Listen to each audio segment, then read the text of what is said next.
আয়াত ৪৫ فكأي من قرية أهلكناها وهي ظالمة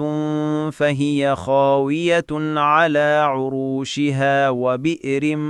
معطلة وقصر مشيد অনুবাদ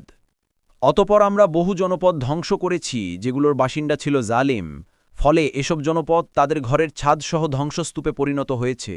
অনুরূপভাবে বহু কূপ পরিত্যক্ত হয়েছে এবং অনেক সুদৃঢ় প্রাসাদও আয়াত ৪৬ أفلم يسيروا في الأرض فتكون لهم قلوب يعقلون بها أو آذان يسمعون بها فإنها لا تعمى الأبصار ولكن تعمى القلوب التي في الصدور অনুবাদ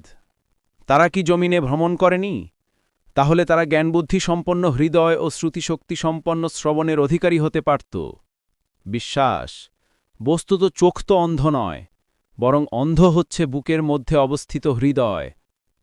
তাফসীর ১ নং ফুটনোটের বিবরণ